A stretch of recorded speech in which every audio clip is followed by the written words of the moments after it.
shift gears to kind of talk about what's next and what's emerging next because I don't know about you both, but I feel like I wake up every day and I'm like, what's going to happen in our industry? And that is so exciting to be at the cutting edge of that.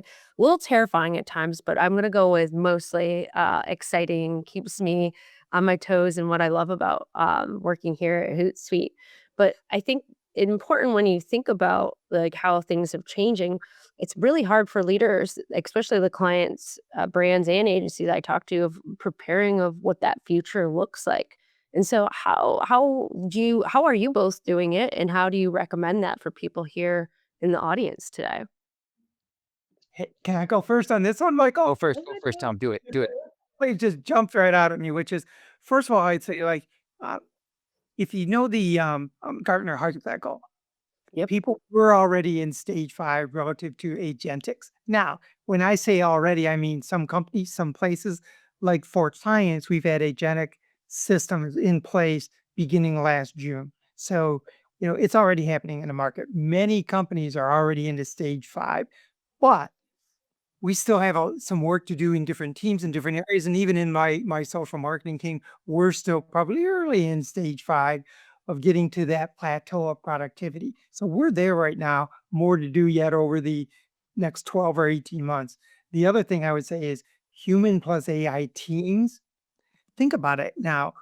You now have a team of people, different agents, and how do you get them all working together? Think about how do you recruit, train, and develop both humans and across your team and have them all collaborate constructively together and move the business forward. That's a big next step still happening over the 12 to 18 months.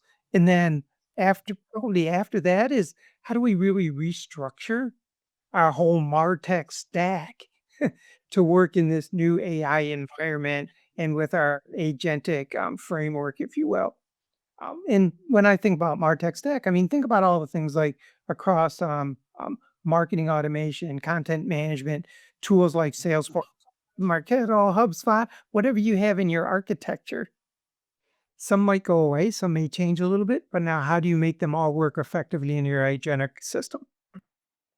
I think that's going to be the next big thing, at least in my space, our space, which is the tech stack and the amount of money we invest into tools, some of which are very similar in the types of data that they're pulling.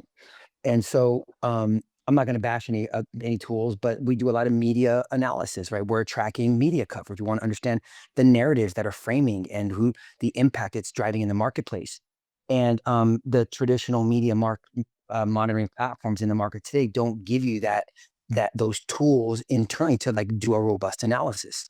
And Cara, I promise you did not ask me to say this, but that's one reason why we TalkLocker a lot, which we TalkLocker, to analyze media coverage. I mean, it's a social listening tool, but we use it specifically for media because it does have that capability. And I think that there's going to be a consolidation quickly and or a um, a retreat from investing in large scale media. Again, I'm not going to name names, and use agentic AI to pull that data into some type of data lake or what have you, just because it's cheaper. Because some of these tools are very, very expensive. When you have multiple tools doing similar things, there's a cost savings opportunity. So I think that's the next big thing.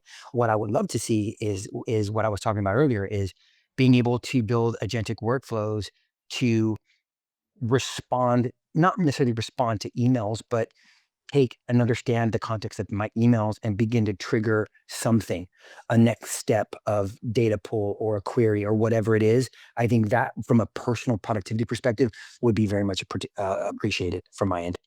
Yeah.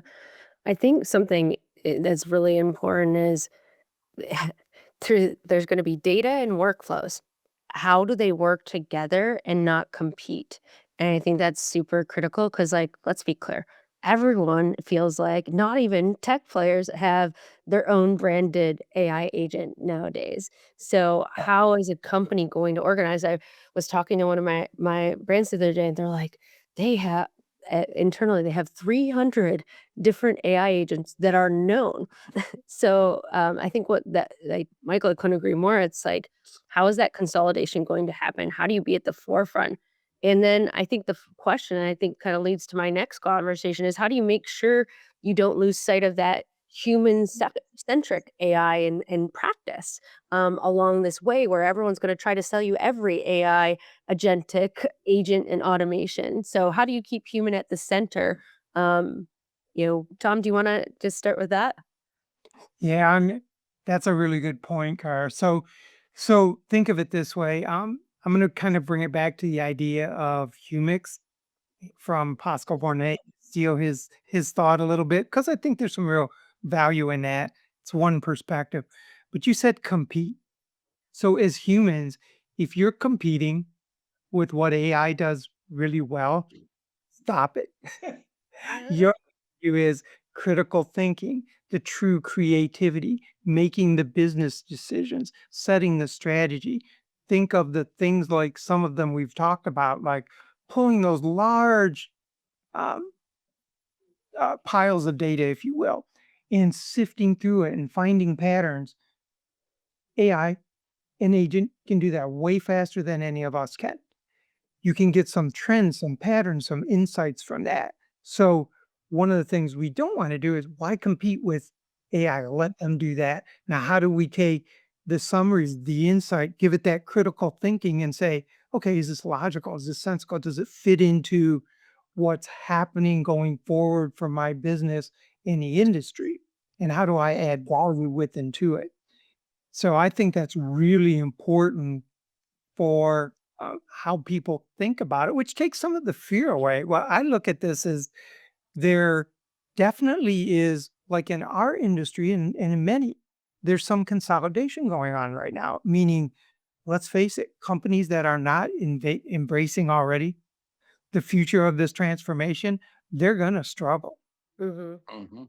to be consolidated with companies that do. Yeah. Same thing with humans. Look at where it's going and work with it, leverage your strength into it. And then, as I think we get these frameworks better set in agentic teams, we'll start to see much more valuable Hmm. communicate content, business decisions, and actions. I'll still say right now, especially in social media, there is so much noise out there. Cut through it is really what's most critical. So that can help. Yep. Brito, anything to add on that? No, I mean, I'm pumped. I mean, this is, Mhm.